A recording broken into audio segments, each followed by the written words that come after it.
Boa noite. Tem algo em sua vida que você viveu e que te traz alguma tristeza, algo que te deixa chateado? Hoje a gente vai falar um pouquinho disso, que hoje a gente vai falar de duas personagens bíblicas também, que viveu uma história triste, mas que Deus também transformou a vida delas. Ontem a gente falou de Marta e Maria, né, que a gente falou sobre ansiedade, e Deus nos convidou a gente viver o presente, que é cada dia que Ele nos dá, porque o futuro não nos pertence, não é verdade? O futuro não existe. Quando chega amanhã, já é hoje, né? Então, a gente tem que viver o hoje, viver o agora. E Deus nos convida a gente viver o hoje, o agora, o presente, né? Que já é um presente para cada um de nós.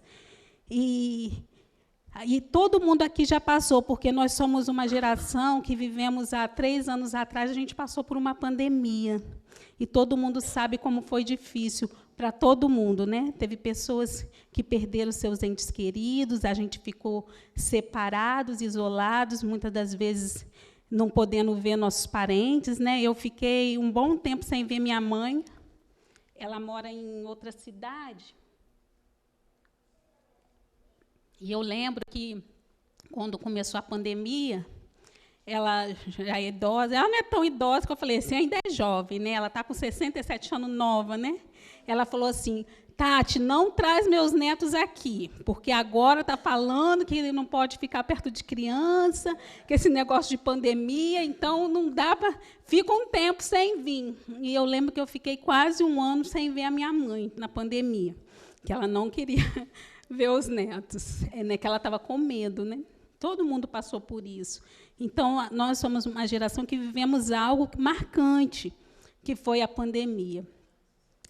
E depois ela falou, e depois de um tempo, quando ela viu os netos, passou 1 ano, ela falou, por favor, traz meus netos. Eu quero morrer, mas quero ver meus netos. Eu não aguento mais ficar longe deles. Aí eu fui e levei os netos, né, para ela ver, que ela falou assim que preferiria morrer sem ficar mais um tempo sem ver eles. Aí foi uma alegria, gente, foi muito gostoso, que aí a gente foi para a casa dela, e lá a gente se reuniu novamente, a gente pôde fazer, né, aquela festa. Foi muito bom, né? E todo mundo passou por esse momento difícil. E às vezes a gente traz, né, esse peso, alguma coisa do passado, porque o nosso cérebro ele armazena tudo o que a gente vive, desde o momento que a gente nasce. E não esquece, ele não esquece. Às vezes a gente pode ficar guardado, a gente não vem a lembrança, né, mas está guardadinho lá dentro, não sai, não apaga. Então, quando a gente entra muito em sofrimento, o que acontece é o nosso organismo encapsular, para a gente não sofrer tanto. Aí tem pessoa que pensa assim, poxa, eu estou tão triste, mas eu não sei o porquê. Isso acontece, às vezes, conosco. Ah, eu sempre faço isso, não sei por que eu faço isso. É porque são sofrimentos que o cérebro armazenou e, em algum momento, ele encapsulou para que a pessoa não sofrer tanto. Isso acontece com a gente, né? O nosso cérebro tem uma capacidade assim impressionante. É uma máquina que Deus criou, né? E que é surpreendente. E eu me lembro que, quando eu era jovem, ainda namorando, eu escrevi uma carta para o meu namorado, para o meu esposo, né? Hoje nós somos casados há 25, vamos fazer 25 anos, né? Bodas de prata. E eu escrevi essa carta para ele. A gente ainda não era nem noiva, a gente estava namorando. Ele tem essa carta até hoje, mas eu não achei ela, não tive tempo, né, de procurar para trazer, talvez botar até aqui no telão a data que eu escrevi. Mas ele tem essa carta guardadinha com ele, e nessa carta eu dizia para ele que amava ele, né, que ele era o amor da minha vida, e que um dia a gente iria se casar e a gente ia ter 5 filhos. Aí ele guardou essa carta, ele tem essa carta com ele. E pasmem, nós tivemos mesmo 5 filhos, né? 5 filhos. E eu me lembro que ele fez uma oração. Ele orou assim, um dia, eu acho que a gente já tinha casado, né? E a gente já tinha a nossa primeira filha, Ana, que é a mais velha, com 21 anos. E ele pegou e fez uma oração. Ele falou assim: Senhor, que o Senhor me dê filhos, mas eu quero que meus filhos vá para o céu comigo. Eu quero que a minha família vá toda para o céu. Se o Senhor for me dar filhos para eles se perderem nesse mundo, que o Senhor tire. Que o Senhor tire, não me dê. Que o Senhor me dê ele na nova terra, porque eu não vou aguentar ver meus filhos se perdendo. E ele fez essa oração. E quando a gente estava no seminário, no 2º ano de seminário, eu fiquei grávida, e a Ana já estava aí com seus 3 anos para 4 anos. E quando eu completei quase 5 meses de gravidez, eu já sabia que era um menino, e eu já tinha colocado o nome dele de Daniel. E eu já tinha preparado o enxoval, né? Já estava começando a preparar o enxoval, porque eu vim para o Rio e voltei para o IAN, né? De ônibus. A gente viajava de ônibus, mas eu lembro que eu levei bastante coisa assim, já de enxoval para o bebê, que a gente ganhava dos irmãos, né? E a gente já estava montando um enxovalzinho dele. E, quando eu completei 5 meses de gravidez, eu perdi nosso bebê. E eu lembro que, na época, eu fiquei muito, muito triste, né? Porque não é fácil. Eu já tinha ele aqui no meu ventre, apesar de eu não ter tido ele assim, tempo nos meus braços, mas ele já estava formado, já era um menino, né? E já tinha um nome, já tinha as coisinhas. E ali a gente perdeu, e o nome dele é Daniel, que significa Deus é o meu juiz, né? Deus é o meu juiz. Então, a gente tem a esperança de que um dia Deus vai entregar o Daniel para a gente o quê? Criar lá no céu. Deus vai entregar ele para a gente.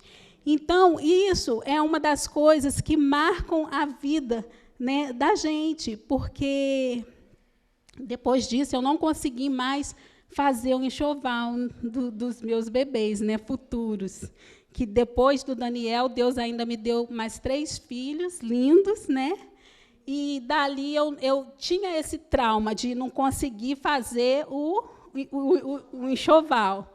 Mas, graças a Deus, Deus me deu mais os meus 3 filhos após ele.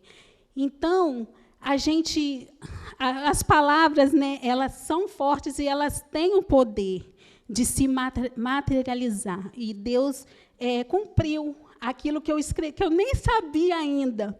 E Deus fez aquilo se cumprir na nossa vida, na minha vida e do meu esposo. E eu tenho certeza que o futuro vai se cumprir também, que eu vou ter o Daniel de volta, né? E eu vou poder estar com ele e vou poder acabar de criar ele lá na nova terra. Olha como é maravilhoso. E a gente vai ver uma história que linda nessa noite no livro de Ruth, né? Juntamente da sua sogra Noemi, que também passou por um momento tão difícil, mas que Deus fez algo maravilhoso na vida dessas 2 mulheres, né? Que Deus transformou a história delas em uma história tão triste e amarga, né? Que ela chegou a se chamar de Mara. Noemi disse: eu não sou Noemi, eu sou Mara, né? Que significa amargo, amargura, que vem de amargura. E eu convido a vocês a abrirem as suas Bíblias no livro de Ruth, no capítulo 1.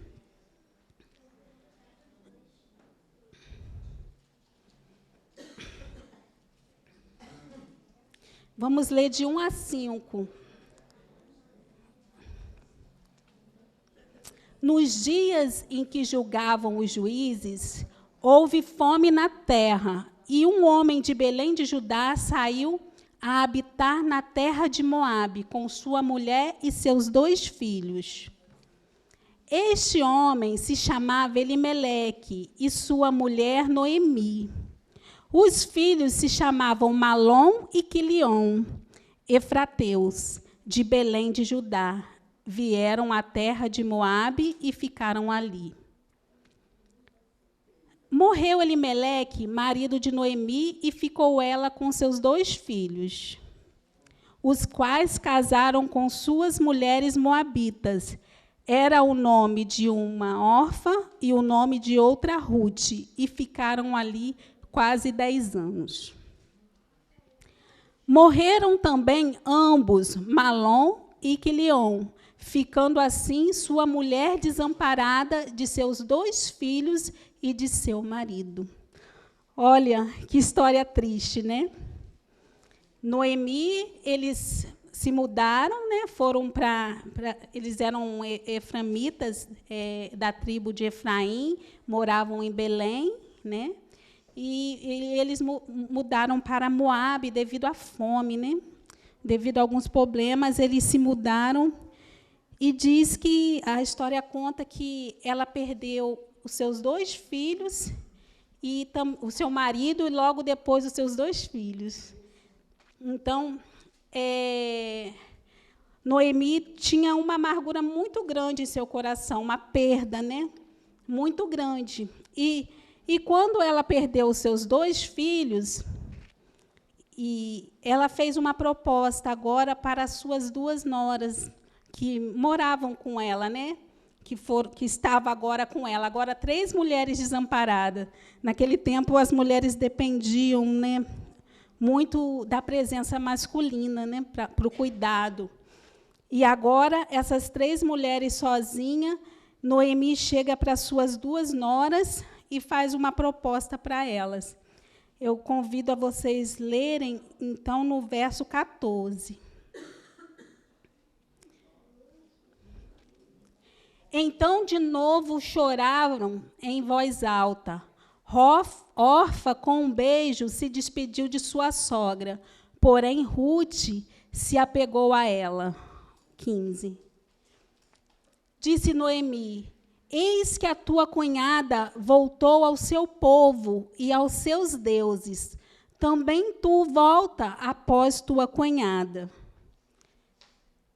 Disse, porém, Ruth: não me insteis para que te deixe e me obrigue a não te seguir-te, porque aonde quer que fores, irei eu, e onde quer que pousares, ali pousarei eu. O teu povo é o meu povo, e o teu Deus é o meu Deus. Essa é a mais linda declaração de amor, né, na Bíblia. Eu acho linda essa declaração. E aqui, na história de Ruth e Noemi, quebra aquele paradigma, né, entre sogra e nora, né? Elas mudaram a história, porque elas eram tão unidas. Ruth via algo tão impressionante assim na sua sogra Noemi, porque Noemi significa graciosa, né? Doce, bondosa. E Ruth via isso tudo na sua sogra Noemi. E ela preferiria morrer a se separar da sua sogra, de tanto que ela gostava da presença dela, né, de estar com ela. E ela disse: não, aonde você for, eu vou também. Aonde tu pousar, ali também eu quero estar. Então, Noemi via Ruth de maneira diferente, né? Mas Ruth, como se fosse isso mesmo. Ruth via Noemi como se fosse a sua mãe. Ela cuidava, né? Queria cuidar dela. Ela não queria desamparar ela, porque ela sabia que ela estava num sofrimento muito forte, muito grande. Só quem perde um ente querido, né, uma pessoa querida, sabe essa dor.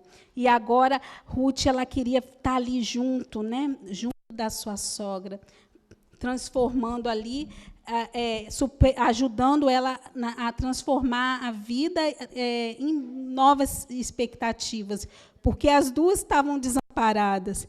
Aí vem falando assim no verso 16. Não, 16 eu já li, né? 19. Então ambas se foram até que chegaram a Belém. Elas voltaram, né? As duas voltaram de Moabe para Belém. Sucedeu que, ao chegarem ali, toda a cidade se comoveu por causa delas. E as mulheres disseram: não é esta Noemi? Porém, ela lhe dizia: não me chames Noemi, chamai-me Mara, porque grande amargura tem dado Todo-Poderoso.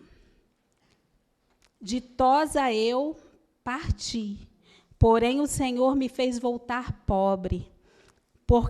Pois me chamareis Noemi, visto que o Senhor se manifestou contra mim e o Todo-Poderoso me tem afligido. Então, aí, nessa volta agora, Ruth, ela mostrou como ela se via, né? Ela não se via como a Noemi não se via como a Nora via, porque Ruth via ela como graciosa, doce, né?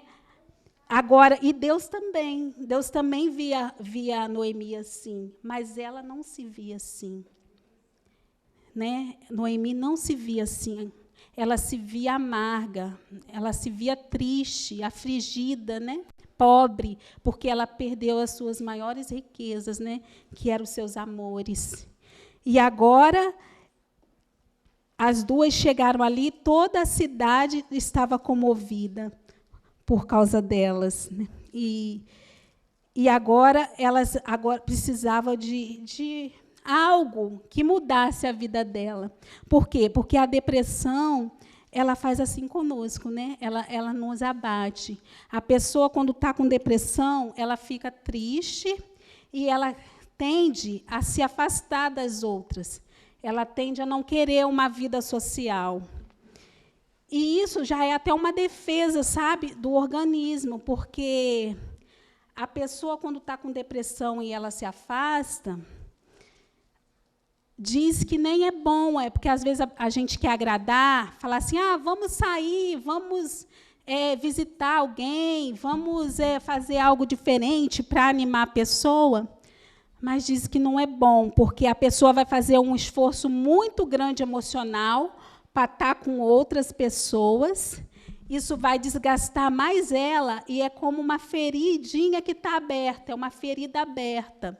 E essa ferida, ela precisa ser cuidada, como que um curativo, que precisa ser uma ferida que tem que ser limpa todos os dias, passar remedinho para ser curada. Assim a depressão é uma ferida aberta na alma. E quando a pessoa está ali, não quer se socializar, não quer sair para estar com outras, e a gente fica chamando, obrigando, achando que está fazendo bem, às vezes não é por mal, que a gente pensa que está animando a outra, a gente está prejudicando. Porque ela precisa daquele momento ali só, não abandonada, porque ela também precisa de um estímulo, para levantar, para sair daquilo ali, mas nunca levar ela para o meio de outras pessoas se ela não quer. Se a pessoa não quer estar no meio de outras pessoas, a gente tem que respeitar esse momento e levar ela, assim, num lugar para ela dar um passeio, ver pessoas, não estar com pessoas. Porque, se ela estiver com pessoas, principalmente conhecidas, essas pessoas vão querer conversar, vão querer falar coisa que talvez ela não está disposta, preparada, e isso vai abater mais a pessoa que está nesse estado. Então, a gente ajuda levando essa pessoa para dar uma caminhada, no meio de pessoas que ela não conhece, porque ali ela vai observar, ela não vai falar, não vai ver, ela vai ver pessoas talvez brincando, caminhando, conversando, se sociabilizando, fazendo as coisas. Ela vai sentir o estímulo, mas ela não vai estar o quê? Sendo pressionada. Ela vai estar ali sendo o quê? Curada, observando. É diferente, né, do que levar ela na casa, talvez, de parente, de amigo, que conhece ela, porque a pessoa vai querer conversar e ela não está preparada para isso. Porque a depressão, a pessoa que está com depressão, É difícil a gente lidar com a pessoa e até mesmo tirar ela daquele estágio, porque ela está numa dor tão profunda, tão grande, que a gente, muitas das vezes, não sabe como lidar com isso. E a gente vai com toda a sede ao pote, né? E a pessoa está debilitada, realmente. E a pessoa não está preparada para aquilo. E aqui, agora, a Ruth e Noemi, elas se viam só, e elas tinham que voltar para a terra delas, porque elas não tinham como se cuidarem sozinhas, porque, na época, era uma época onde as mulheres dependiam, assim, do trabalho, né, do homem, do cuidado do homem. E agora elas voltam para Belém. E eu convido a gente a avançar um pouquinho mais na leitura. Agora a gente vai para o verso 20, né? 20. Não. 21, 22. Ditosa eu parti, porém o Senhor... Eu já li, né? O Senhor me fez voltar. Então, é o 2:1. 1:22, por favor. Assim voltou Noemi da terra de Moabe, com Ruth, sua nora, a moabita, e chegaram a Belém do princípio da cega da cevada. Aí, 2:1 agora. E tinha Noemi um parente de seu marido, senhor de muitos bens da família de Elimeleque, o qual se chamava Boaz, né? E aí Deus começou agora, né? Não vai dar tempo da gente ler toda a história, mas a partir daí Deus começou a mudar, né, a vida dessas mulheres. Deus botou um homem, um presente, um parente agora de Noemi na vida de Ruth. E Deus começou a mudar a vida dela. Às vezes, a gente passa por tantas coisas na vida que a gente tende a ir para um extremo. Às vezes, a gente tem uma assim, desilusão amorosa, né? E a gente tende a falar, não, agora eu não quero mais saber de amor, não quero saber de... Né? A gente tende a ser radical, não é verdade? Mas a gente não pode levar para o extremo, porque nem sempre vai ser assim. Deus faz nova todas as coisas, e Ele nos dá algumas dicas, alguns passos para mudar essa depressão, né? Essa história triste, para mudar a nossa vida. E eu quero convidar vocês a lerem o verso Filipenses 3, 13 a 14. Ele vai botar aí na tela para a gente. E Deus chama, o primeiro passo que Deus quer que a gente dê para a gente se livrar é abrir o nosso coração. Quando a gente abre o coração a Deus e pede Ele para nos guiar, Ele começa a fazer a obra. E fala assim, Filipenses 3:13. Irmãos, quanto a mim, não julgo havê-lo alcançado, mas uma coisa faço, esquecendo-me das coisas que para trás ficam e avançando para as que estão diante de mim. Então, nesse verso, Deus nos convida a deixarmos o passado aqui atrás. Por quê? Passou, e ele não vai voltar mais. Não tem nada que a gente possa fazer mais para que isso mude. A gente pode mudar o quê? Daqui para frente. Daqui para frente, a gente pode fazer diferente, porque Deus ele faz tudo novo. E, para isso acontecer, primeiro a gente precisa querer, a gente precisa mudar o nosso coração, a gente precisa pedir e ser guiado por Ele, né? Deixar as coisas que para trás ficam e seguir avançando adiante nas novas, né? Novas coisas. Porque Deus ele pode, sim, mudar a nossa mente. Porque, como eu falei, o nosso cérebro, ele tende a armazenar o nosso sofrimento. E fica tudo guardado, e não vai ser apagado. Não tem nada que a gente possa fazer para apagar, porque não vai. Então, você não vai se esquecer do que você passou, né, de um ente querido que você não vai, mas você pode fazer uma coisa. Toda vez que esse sentimento ruim voltar e brotar no seu coração, você pode armazenar ele de forma diferente, não é verdade? Eu, por exemplo, eu perdi meu filhinho lá atrás, e eu fiquei triste, com certeza, eu sofri, na hora eu não entendi, mas toda vez que esse sentimento triste vem na minha mente, o que eu posso fazer? Agora eu posso dar uma nova expectativa para ele, né? Eu posso fazer aqui um novo sentimento. Ele morreu sim, mas um dia eu vou vê-lo de novo. Um dia eu vou poder o quê? Estar com ele. Jesus me prometeu, Deus é o Deus que nos dá o quê? Esperança. Então, sempre que vier no seu pensamento algo que te traz a dor, quando a dor volta na sua mente, aí é o momento de você o quê? Pegar essa dor e armazenar ela de forma diferente no seu cérebro.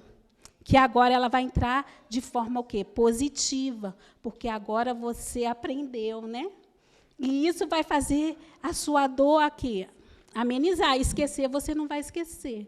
Mas essa dor agora, essa ferida vai se fechar e vai se cicatrizar. E quando você se lembrar, ela não vai mais te trazer aquela dor, aquele incômodo, e vai ficar cada vez mais fraco até Jesus voltar e fazer o quê? Nova todas as coisas, porque é a promessa dele. E todas as vezes que eu lembro da minha dor, de tudo aquilo que causa, porque é várias coisas. Todos os dias a gente passa por momentos bons, alegres, mas também vem os dias o quê? De luta e de pesar. Então, quando vem essas coisas, a gente tem que trabalhar nossa mente de forma o quê? Positiva. Tirar algo bom, lembrar das promessas de Deus. Esse é o primeiro passo. Não é verdade? Então, sempre que eu lembro da perda, eu penso na promessa de Deus, que um dia eu vou ter meu filho comigo, e que se Deus permitiu que ele dormisse, que eu não tivesse ele nos meus braços, foi por algo melhor, né? Foi por algo melhor, porque um dia meu esposo orou.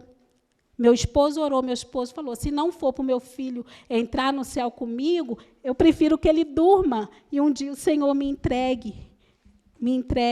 Então, Jesus, com certeza, fez o melhor, não é verdade?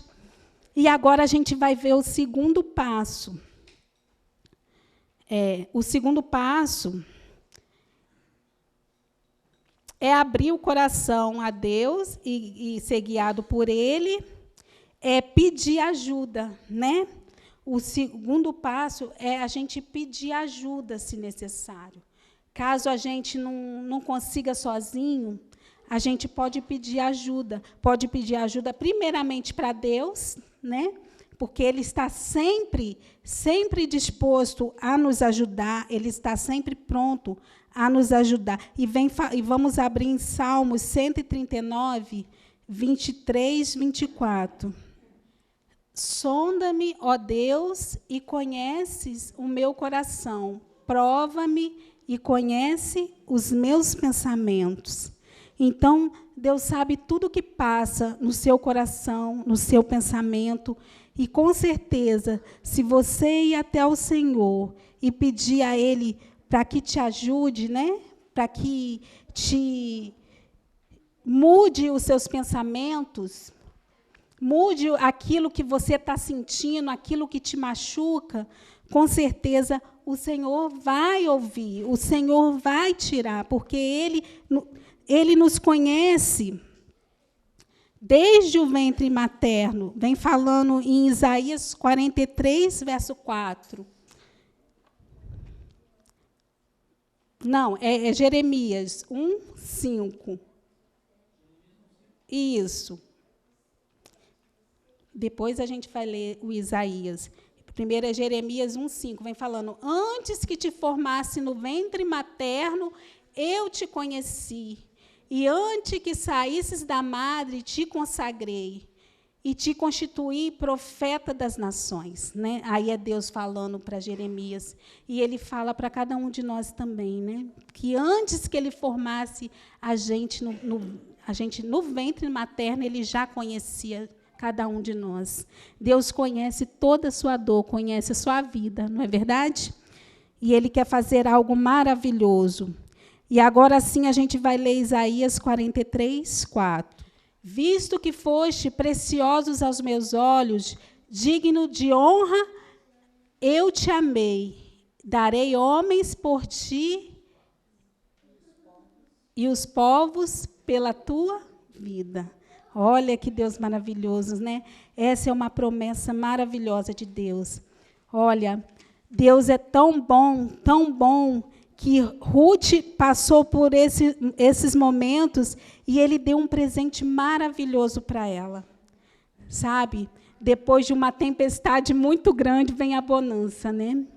Se você está vivendo algo triste ou passou por algo triste em sua vida, olha o que Deus fez na vida dessas mulheres. Vamos abrir em Ruth 4, do 14 ao 17. O presente maravilhoso, né, que Deus deu para esta mulher. Vem falando assim: então as mulheres disseram a Noemi: seja o Senhor bendito, que não deixou hoje de te dar um neto, que será teu resgatador, e seja famado em Israel o nome deste. 15. Ele será restaurador da tua vida e consolador da tua velhice, pois tua nora que te ama o deu à luz, e ela te é o melhor do que 7 filhos. Noemi tomou o menino e o pôs no regaço e entrou para cuidar dele. E as vizinhas lhe deram nome, dizendo: a Noemi nasceu um filho, e lhe chamaram Obed. Este é o pai de Jessé, pai de Davi. Olha que promessa, né? Olha o que Deus fez na vida dessa mulher, né? Na linhagem dela, né? Ela inseriu a sua nora,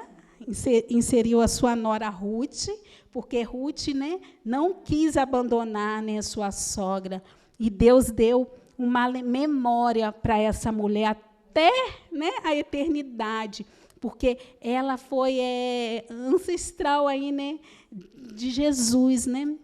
E Deus deu essa vitória para elas, na vida de Noemi e na vida de Ruth, porque Ruth casou com Boaz, que era da linhagem, e assim Ruth foi agraciada por dar a vida a Obed. E ela entregou esse netinho no colo de Noemi, né? E Noemi pôde ali cuidar. Teve o seu netinho ali, ali falou que ele seria para trazer a vida dela de volta, né? E a Ruth lhe seria melhor do que 7 filhos. Olha só como Deus é maravilhoso. E assim Deus faz na nossa vida, né? E é verdade, porque você vê, meu Daniel dormiu, mas Deus me deu 3 bênçãos maravilhosas, né? Deus preencheu a minha vida de alegria. Me deu um marido maravilhoso, que cuida de mim em todos os momentos, né? Meu marido está sempre do meu lado, cuidando de mim, cuidando das crianças, dos filhos. Amo esses filhos, né, Bel? E a gente agradece a Deus por tudo que Ele faz na nossa vida, não é verdade? E agradecemos a Deus por inspirar e transformar, né, a muitos. E Deus também quer transformar cada um de nós. Deus convida a você, a cada um que está aqui, para que possa transformar também a vida de outras pessoas através do testemunho. E a minha oração nessa noite é que você possa deixar de lado o peso, né? O peso do passado, porque o passado a gente não vai esquecer, a gente vai sempre lembrar dele, mas que a gente possa se lembrar exaltando e engrandecendo o nome de Deus. Amém?